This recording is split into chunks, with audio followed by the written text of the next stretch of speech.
I found the receipt in her jacket pocket on a Tuesday. Not because I was looking, not because I suspected anything. Carmen had asked me to grab her wallet from the coat closet, and when I reached into the black leather jacket she'd worn last weekend, my fingers brushed against a folded piece of paper shoved deep into the interior pocket. Before we dive deeper into this story, I have one small request. Please subscribe, drop a like, comment, and hit that hype button to boost this channel so more people can discover these incredible Reddit stories. Airport parking. Newark International. $360 for 5 days. My wife told me she'd spent last week in Manhattan doing a campaign shoot for some organic skincare brand, said she was staying at the Ace Hotel, said she'd taken the train. I stood there in our kitchen, holding that receipt, and felt something cold settle into my chest. The coffee maker gurgled behind me. Morning light streamed through the windows of our Montclair home, illuminating the granite countertops Carmen had insisted we install last year. Everything looked normal. Everything felt wrong. "Did you find it?" Carmen called from upstairs. I folded the receipt and slipped it into my own pocket. "Yeah, coming up." My hands were steady as I climbed the stairs. That's what surprised me most. No shaking, no rage, just a peculiar calm that felt like ice water in my veins. I'd been a data analyst for 8 years at Netcore Solutions. My job was finding patterns in chaos, extracting truth from mountains of information. This was just another puzzle. Carmen stood in front of our bedroom mirror, running a brush through her dark hair. She was beautiful. I'd always thought so. 28 years old, with sharp cheekbones and eyes that could sell anything to anyone, which is exactly what she did for a living. Social media influencer, brand strategist, professional smile, 500,000 followers who hung on her every posted meal, every sponsored product, every carefully filtered moment of our supposedly perfect life. "Thanks, babe," she said, taking her wallet without looking at me. She was checking her phone, scrolling through comments on her latest Instagram post.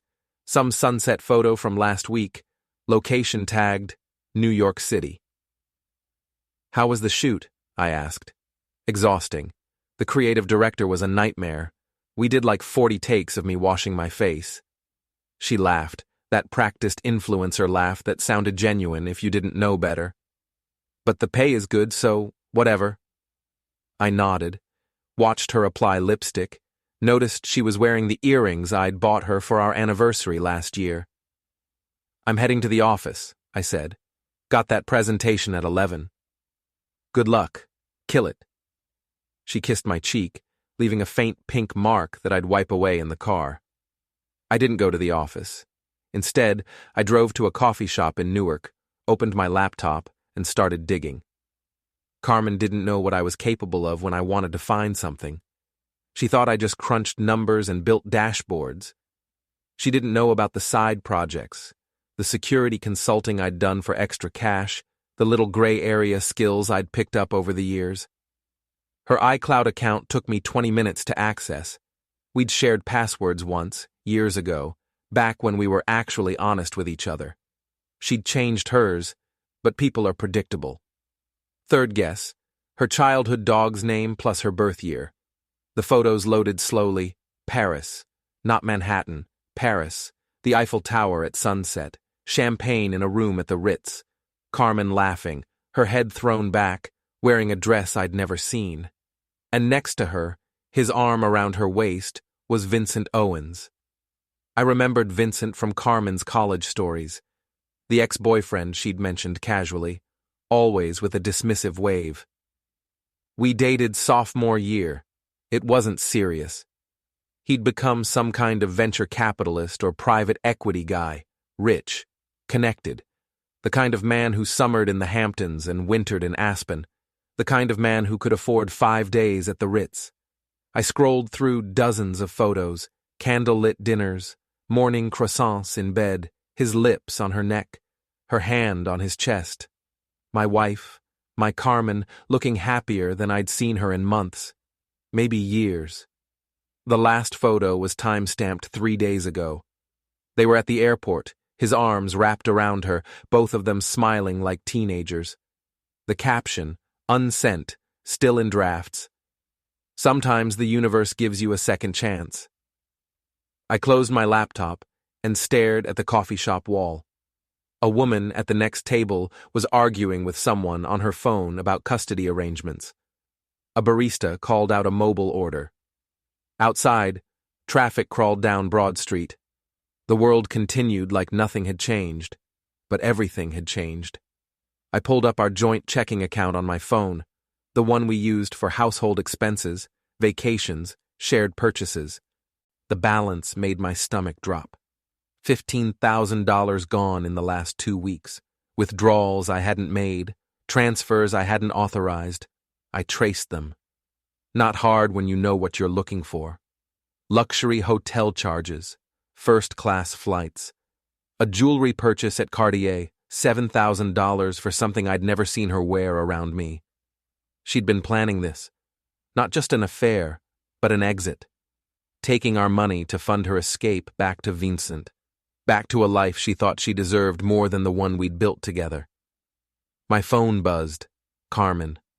Want me to grab dinner stuff? Thinking of making that pasta you like. I stared at the message for a long time before responding. Sounds great. I'll be home by 7. I wouldn't tell her yet. Wouldn't give her the satisfaction of explaining, of lying, of trying to manipulate her way out of this. Because here's what Carmen didn't understand about me, about the man she'd married and was now betraying. I didn't get angry. I got methodical. She thought she was playing me. She had no idea the game was about to change. I spent the rest of that day in the coffee shop building a timeline.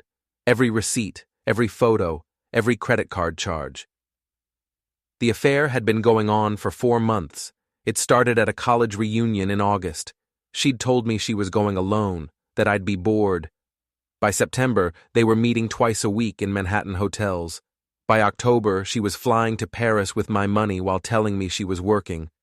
But it was the text messages that really told the story. I'd pulled them from her backup files, months of conversations she thought were private. Vincent.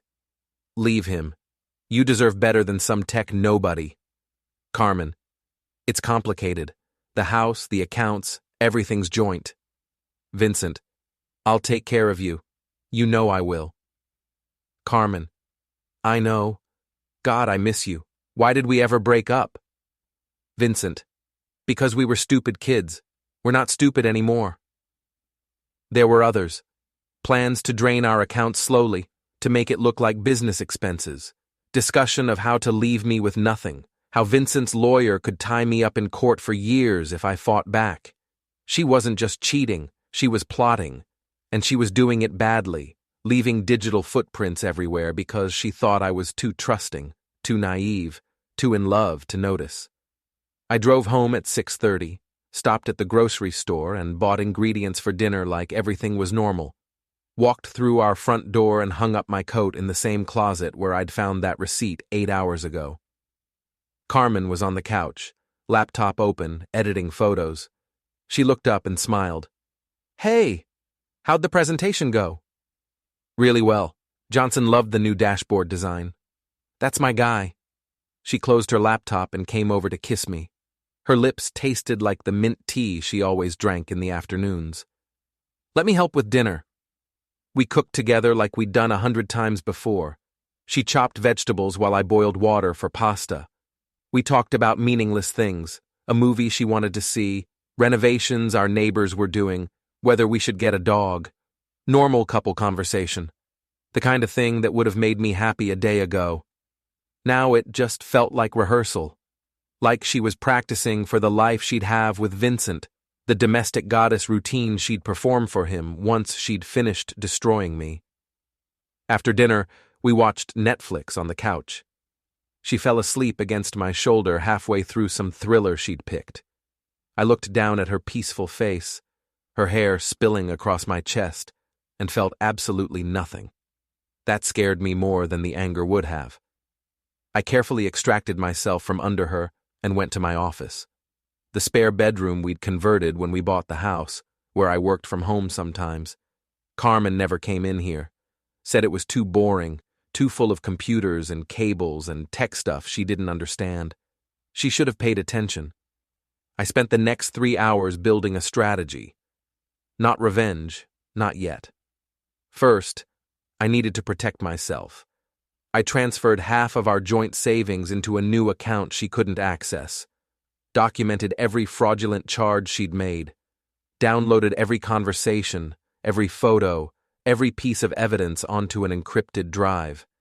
Then I started on phase 2, reconnaissance. Vincent Owens had a digital footprint the size of Manhattan. LinkedIn, Instagram, Facebook, even Twitter back when people still used it. He posted constantly about his success, his deals, his lifestyle, private planes and yacht parties and conferences in Dubai. The kind of obnoxious wealth porn that made me want to throw my laptop across the room. But it also made him predictable. I could track his patterns, his schedule, his habits. I knew he'd be in Newark next Thursday for some investment summit. I knew he drove a Porsche 911, silver license plate VinWin. I knew he lived in a Tribeca penthouse and worked out at an Equinox in Soho and drank scotch at a place called The Vault on Friday nights. I knew everything about him, and he knew nothing about me. That was going to be his first mistake. Carmen stirred on the couch around midnight. I heard her call my name sleepily. "In here," I said. "Just finishing up some work." She appeared in the doorway, rubbing her eyes. "Come to bed. It's late." 5 more minutes. She smiled and disappeared. I listened to her footsteps on the stairs, heard the bathroom faucet run, heard our bedroom door close. Then I went back to planning how I was going to destroy her life. Thursday came faster than I expected. I told Carmen I had an all-day workshop in the city. She barely looked up from her phone when I left. "Have fun," she said. "I'm meeting Jenny for lunch." Jenny, her college roommate, the same Jenny who, according to those text messages, had no idea about Vincent. Carmen had told her she was having lunch with a brand rep. My wife had become very good at lying. I parked 3 blocks from the Marriott where Vincent's investment summit was being held. Paid cash for the spot, no paper trail. I'd learned a lot in the past week about covering my tracks, about thinking like someone who couldn't afford to make mistakes. The conference was invite only, but I'd created a convincing fake badge using Vincent's company logo and a stolen attendee list. Security waved me through without a second glance. People see what they expect to see. I found Vincent during the lunch break. He was holding court near the buffet, surrounded by younger guys in expensive suits who laughed too hard at his jokes. Tall, good-looking in that country club way, with silver-flecked hair and the kind of tan you get from tropical vacations. He wore his wealth casually, Rolex, Ferragamo shoes, a suit that probably cost more than my monthly mortgage. This was the man my wife wanted, the man she thought deserved her more than I did. I grabbed a plate and positioned myself within earshot. "The Paris deal is closing next week," Vincent was saying. $50 million Series B. The founder's solid Harvard guy, knows his stuff. Paris. He'd been there on business, too. Mixing his affair with my wife into his legitimate travel, probably writing it off as an expense. Efficient. I moved closer. "Excuse me, Vincent Owens?" He turned, sizing me up with the brief, dismissive glance rich guys give to people they don't recognize. "Yeah?" "Luke Darrow. I'm a friend of Carmen's. She's mentioned you." The change in his expression was subtle, but there. A flicker of surprise, maybe concern, before the practiced charm slid back into place. "Carmen. Right. How is she?" "Great. Actually, we should grab coffee sometime. Carmen said you guys go way back." His smile didn't reach his eyes. "Sure, yeah. Have your people call my people." He turned back to his circle, dismissing me, but he was rattled. I could see it in the way his hand tightened around his whiskey glass, the way he glanced at his phone twice in the next minute. He was probably texting Carmen right now, asking if her husband knew, if I'd said anything suspicious. Good. Let him worry. I left the conference and drove to Tribeca. Vincent's building was exactly the kind of place I expected. Glass and steel and a doorman who looked like he could bench press me. I didn't go in, just parked across the street and waited. Patience was the key to this, to all of it. Carmen and Vincent were impulsive, driven by emotion and desire. They made mistakes. I wouldn't. At 6 p.m., Vincent's Porsche pulled up. He climbed out, tossed his keys to the valet, and headed inside. Alone. Carmen wasn't here. She'd texted me an hour ago about dinner plans, suggesting Thai takeout. I waited until dark, then walked past the building. The street was busy enough that I didn't stand out. Just another guy in a jacket and jeans, hands in pockets, looking at his phone. Vincent's car was in the garage. I could see it through the glass walls, parked in a spot marked reserved. The Porsche gleamed under the fluorescent lights, perfect and untouched. Not yet. I spent Friday setting up the next phase, called in sick to work, first time in 2 years. Carmen didn't question it when I said I was feeling off, that I'd spend the day in bed. She left for a brand meeting around 10. I tracked her phone. Technology is a beautiful thing when you know how to use it. She wasn't at any brand meeting. She was at the Plaza Hotel, room 847, with Vincent, according to the room registration I'd pulled from their poorly secured reservation system. I could have gone there, could have burst in and confronted them, thrown his clothes out the window, screamed, made a scene. That's what the old Luke would have done. The trusting, naive Luke who believed in confrontation and honesty and working things out. That Luke was dead. Instead, I went to a storage facility in Jersey City and rented a unit under a fake name, paid cash for 6 months. Then I went to our house and started moving things. Systematically, carefully. Documents first. Birth certificates, tax returns, insurance policies, anything with my name on it. Then personal items, photos from my childhood, my laptop, my important files, everything that mattered. Carmen wouldn't notice for weeks. She never came into my office, never looked at the file cabinet or the boxes in the attic. Our house was full of things she ignored because they weren't photogenic enough for her feed. By the time she got home at 7, freshly showered, I noted, hair still damp, I'd removed any trace of myself that I'd need later. "Feeling better?" she asked, dropping her bag on the counter. "Much better. Must have been something I ate." She kissed my forehead like I was a child. "Poor baby. Want me to make soup?" "I'm okay. How was your meeting?" "Boring, the usual. They want me to do a whole campaign around their new night cream. Might be good money, though." She was so casual about it. Not a flicker of guilt, not a moment of hesitation. She'd spent the afternoon having sex with her ex-boyfriend in a luxury hotel room, then come home and offered to make me soup. I wondered when she'd become this person, or if she'd always been this person and I'd just refused to see it. That night, I lay awake next to her while she slept. Watched her chest rise and fall in the darkness. Listened to the small sounds she made, the unconscious movements I'd memorized over 5 years of marriage. In the morning, I was going to start destroying her life. And I felt nothing about it except a cold, clear sense of purpose. Monday morning, I sent the first email. Not from my account. From a carefully constructed anonymous profile routed through servers in 3 different countries. Digital anonymity isn't that hard when you know what you're doing. The email went to Carmen's 3 biggest sponsors, the skincare company, the activewear brand, and the luxury watch manufacturer that paid her $10,000 a month for promotional posts. The subject line was simple: concerning Carmen Darrow. The body was simpler: attached proof that Carmen had been fraudulently reporting her engagement metrics, buying fake followers, and using our joint funds for personal expenses she'd claimed were business-related. I had screenshots, bank records, everything documented in excruciating detail. I didn't mention the affair. That would come later. Within 2 hours, her phone started blowing up. I was in the kitchen making coffee when I heard her scream from upstairs. "Luke! Luke! Get up here!" I climbed the stairs slowly, coffee in hand. Found her sitting on our bed in her robe, laptop open, face pale. What's wrong? Someone sent lies to my sponsors. Lies about my metrics, about my business practices. Sterling Skincare just dropped me.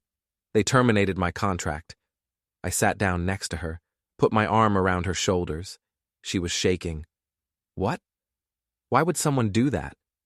I don't know. It's all fake, it's made up. The numbers look real, but they're not. Someone doctored them or something. She was crying now, mascara running down her cheeks. This is my career, Luke. This is everything. We'll fix it, I said softly. Did you contact the other brands? They're not answering. Oh God, what if they all drop me? She buried her face in my chest and sobbed. I held her, stroked her hair, made comforting sounds. Inside, I felt that same cold nothing I'd been feeling since Tuesday. Maybe you should call Vincent, I said. She went rigid, pulled back slightly. What? Vincent Owens. You said he invests in media companies, right? Maybe he knows someone who can help with crisis PR. Her eyes searched mine, looking for suspicion, for accusation, for any sign that I knew. I kept my expression concerned, supportive, clueless.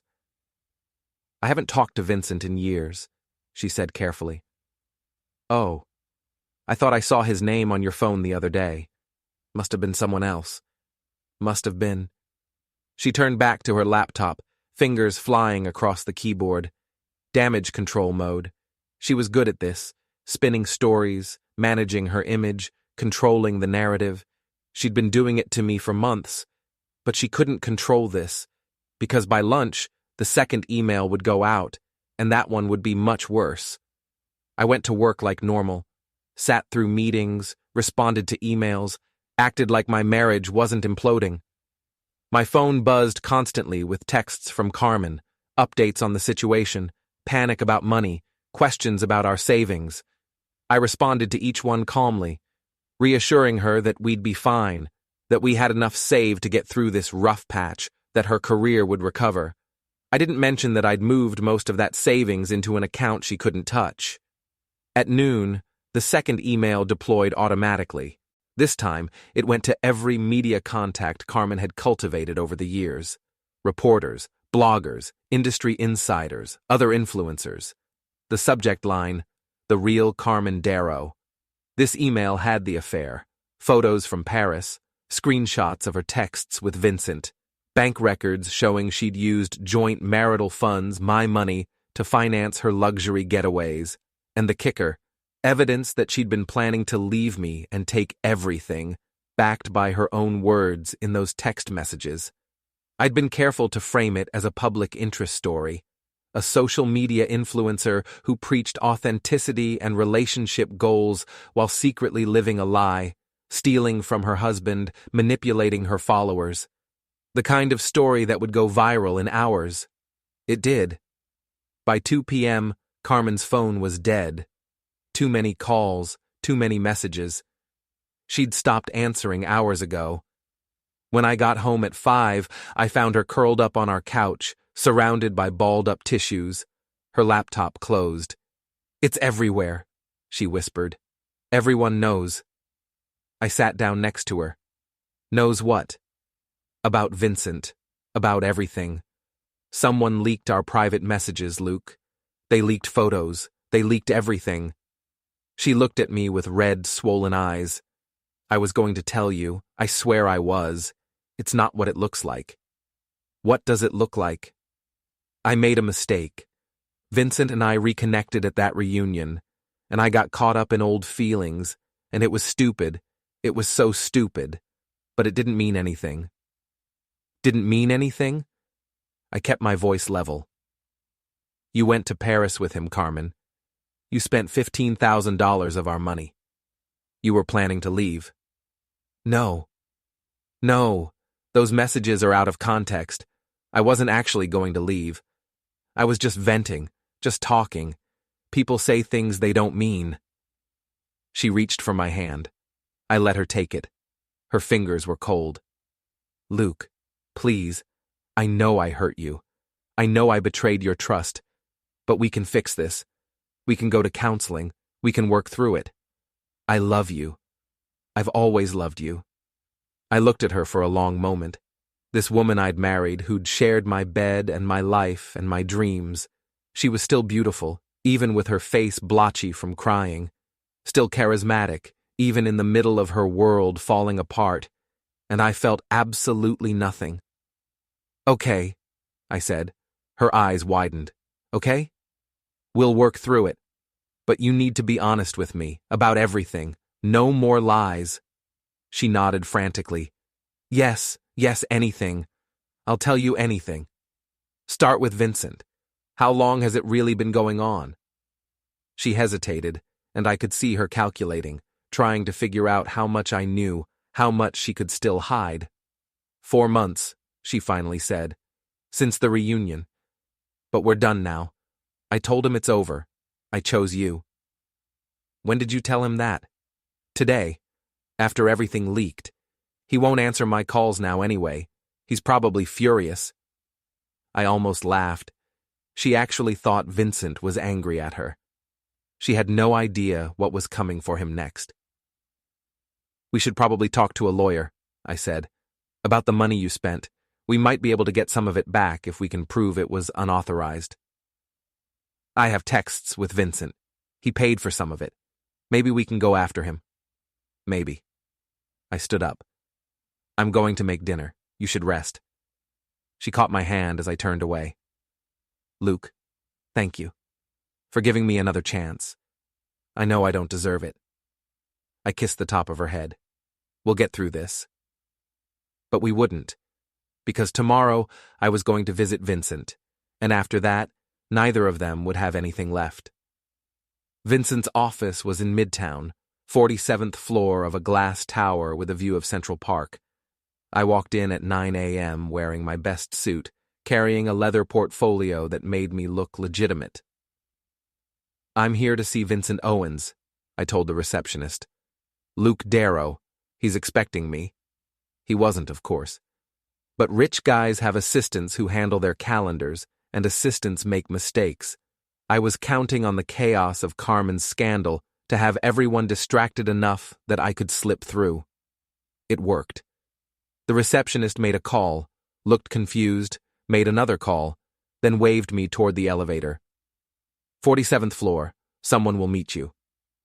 Vincent's assistant was a young woman in an expensive dress who looked like she hadn't slept. Mr. Darrow? I don't have you on the calendar. Vincent asked me to come by. It's regarding Carmen. Her expression shifted, pity mixed with professional courtesy. Of course. Let me check if he's available. She disappeared into a corner office, came back a minute later. He can give you 5 minutes. Vincent's office was exactly what I expected. Floor-to-ceiling windows, modern art on the walls, a desk that probably cost more than my car. Vincent sat behind it, looking less polished than he had at the conference. His tie was loosened, his hair slightly messed up. The scandal was hitting him too. Luke. He didn't stand or offer to shake hands. I'm surprised you'd want to see me. I want to know why, I said simply. Why my wife? Why not any of the 100 other women who'd probably throw themselves at you? He leaned back in his chair. Does it matter? It does to me. Vincent studied me for a moment. Then he laughed, short and sharp. You really want to know? Carmen was fun, that's it. We had chemistry in college, we reconnected, she was willing. It wasn't complicated. Until someone leaked everything. Yeah, until that. He stood up, walked to the window. Listen, I know you probably hate me. I get it. But Carmen wasn't innocent in this. She came after me. She made the first move at that reunion. She knew what she was doing. I know. She told me. That surprised him. He turned around. She told you? Yesterday. We're working through it, counseling, the whole thing. Vincent's expression shifted to something like disgust. You're taking her back? She's my wife. She's a liar. She used both of us, man. She told me you were emotionally abusive, that she wanted out but was scared of you. She told me she needed money to escape. He laughed again, bitter. I actually believed her. I actually thought I was helping her. This was new information. Carmen had played both of us, crafted different stories for different audiences, told me she loved me while telling Vincent she feared me. Whatever worked to get what she wanted. Did you know she was planning to disappear with you? I asked. That she was draining our accounts to fund it? She said it was her money, that she'd earned it through her business. Vincent shook his head. Look, I don't know what you want from me. An apology? Money? I can write you a check if that'll make you feel better. I don't want your money. Then what do you want? I smiled. I wanted to see your face when I told you that the leaked information came from me, that I found out about the affair last week, that I'm the one who destroyed Carmen's career and exposed your involvement. Vincent went very still. What? And I wanted to tell you that later today, your investors are going to receive evidence that you've been using company funds for personal expenses, falsifying reports. The Paris trip wasn't just business, was it? You expensed a lot of my wife's luxury treatments. His face drained of color. You're blowing smoke. You don't have access to my company records. You'd be surprised what I have access to. Your cybersecurity is embarrassing, Vincent. Your password is your daughter's name and birth year. That's like hacking 101. I stood up, straightened my jacket. By tonight, your board is going to start asking questions. By tomorrow, you'll probably be suspended pending an investigation. And by next week, when the SEC gets my anonymous tip about your insider trading last quarter, you'll be too busy with lawyers to think about my wife. Vincent stepped forward, hands clenched. You can't do this. I already did. See, you thought I was just some boring tech guy who wouldn't fight back. You thought I'd just take it, let you and Carmen ride off into the sunset with my money and my dignity. But here's what you didn't understand. I'm very good at finding patterns, at tracing money, at uncovering things people want to stay hidden. I'll sue you. I'll destroy you. With what resources? Once your accounts are frozen and your assets seized? I walked toward the door. You should have left my wife alone, Vincent. Should have picked someone else's marriage to ruin. But you got greedy, you got sloppy, and now you're going to lose everything. I left him standing there, speechless, in his corner office with his $1 million view. On my way out, I nodded to his assistant. He's going to need to clear his calendar for the next few months. By the time I got home, it was done. The emails to Vincent's board, the anonymous tip to the SEC, the carefully documented evidence of his financial improprieties, all true, all damning. Carmen was in the living room when I walked in. She'd cleaned herself up, put on makeup, was scrolling through her phone with the desperate hope of someone waiting for things to get better. How was work? She asked. Productive. I set down my bag. We need to talk. She looked up, worried. About what? About us. About what happens next. I thought we agreed to work through it? No, Carmen, you thought that. I just let you believe it. Her expression changed. The mask dropped, and for a moment I saw real fear. I know everything, I continued. The affair, the money, the plan to leave. I've known since last Tuesday when I found the airport receipt. Everything that's happened since then. The sponsors dropping you, the leaked information, the media stories. That was all me. She stood up slowly. You did this? I destroyed your career. I exposed your lies. And today I made sure Vincent loses everything too. His company, his reputation, probably his freedom if the SEC investigation goes the way I think it will. Why? Her voice broke. Why would you do that? Because you betrayed me. You stole from me. You were going to ruin me and thought I was too stupid to notice. I stepped closer. You wanted to play games, Carmen. You just didn't realize I'm better at them than you are. She was crying now, real tears, not the practiced kind she used for her followers. Luke, please, we can still fix this. We can still... There's nothing to fix. I've filed for divorce. The papers will be served tomorrow. I've documented everything. The affair, the fraud, the financial abuse. You won't get the house. You won't get alimony. You'll be lucky if you don't face criminal charges for stealing marital assets. You can't do this. I already have. It's done. She lunged at me, hands raised, screaming. I caught her wrists easily. She wasn't strong, just desperate. After a moment, she collapsed against me, sobbing. I have nowhere to go, she whispered. No money, no sponsors, no career. You've taken everything. No, I said quietly. You took everything. I just took it back. I released her wrists and stepped away. She crumpled to the floor, broken and defeated. The woman who'd been so confident, so certain of her power, reduced to nothing. I'd imagined this moment would feel triumphant, that I'd feel vindicated, satisfied, complete. But standing there, looking down at my wife sobbing on our living room floor, I felt the same cold emptiness I'd been feeling all week. You should pack, I said. You need to be out by Monday. After that, the locks change. I walked upstairs to my office and closed the door, sat down at my desk and stared at my computer screen. Everything was done. Everything was finished. Carmen and Vincent had both lost everything. Their careers, their money, their reputations. Vincent would probably face legal consequences. Carmen would have to rebuild from nothing, without the safety net of her influencer income or our shared assets. And I'd won. I'd gotten my revenge, perfectly executed, without violence, without getting caught. So why did I feel like I'd lost too?